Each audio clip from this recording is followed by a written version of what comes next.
Ezalaki bongo à l'occasion ya journée diocésaine des jeunes Oyezalaki célébré mokolo ya dimanche 23 novembre 2025 awa na esplanade ya palais du peuple sous le thème Oyelobi, vous aussi vous rendrez témoignage car vous êtes avec moi. Nayango, l'archevêque métropolitain ya Kinshasa, le cardinal Fridolin Ambongo, Oyo azalaki chaleureusement accueilli na kokoma na ye awa, bwebake ayebaki ko exhorter pe ba jeune pour na kotalisa bango ete kondimela royauté to pe bokonzi ya Kristo e kosala ete bozala babatisseur ya bomoko pe ya espérance pour na peuple congolais pamba te bokonzi ya Kristo ezali fondé sur la réconciliation, la paix et la justice talatina mission oyo epesamelaki Kristo lelo ezali nde po na bino bilenge ya République démocratique du Congo.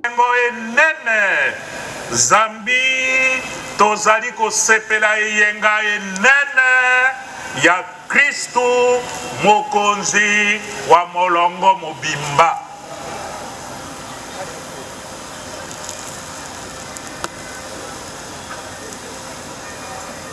Kasi lelo awa tozali kokumisa mokonzi wa biso Yesu Kristo bo mokonzi se moko wa molongo mobimba. Tozali pe kosepela eyenga ya ba jeune ya molongo mobimba mingi penza ba jeune.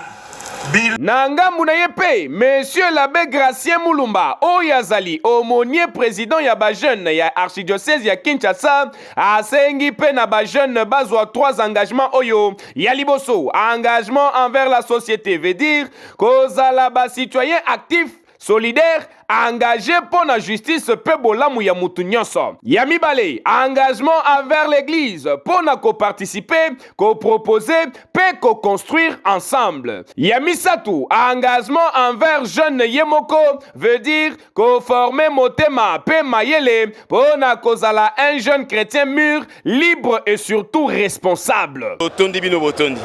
Po ya libaku ya malamu fêter ya ba jeune. La journée diocésaine de jeunes qui est aussi les jubilés de jeunes et les jubilés aussi de choristes que nous saluons. Merci à eux. N'engé bazui par participer à la missa. Nzambe azwa lokumu mo e déranger te mou la pe déranger te. Merci na tata cardinal, merci na ba épiscope pour na ba ebanso basangani na biso pour resembler la missa mai. Nzambe azwa lokumu. Ba jeune ya mboka Congo, il faut que lingana mboka yango, pour mi pesa po yango et de bannir les antivaleurs. Les bannir les antivaleurs, tous ali pe ba Kristu, to sa ela kibokisu ya biso bisika tozwami. Na mabota, na ekolo, na ecclesia. Merci Nabino Banso. Ce n'est pas la première fois nasa catholique, na bota ma catholique. D'ailleurs, comme on a Marie Immaculée, nasa na comme Mama Yesu. C'est pour dire que l'élo est sengo. Il y a comme on a ba jeune baillé épelé de partout pour que journée la bango la célébrer. Mais l'élo cardinal à lobby, il faut la paix et la réconciliation. Sans la paix et la réconciliation, Mboka Nabiso et Kennedy Bosoté. Et nous soutenons tout ce que le cardinal a dit. Il faut la paix, il faut la réconciliation. Et c'est un message qu'il a livré aux jeunes. Et pour Nabiso, il a dit que lobby Tokozalate, les Abilenge Oyonde Bako gérer Mboka. Dans 20 ans, dans 30 ans, Congo et Kende Wapi. Donc il faut tout armer Bango, tout préparer Bango. Pour lobby, Bako Kakozala Makasi, devant les jeunes Moussoussou.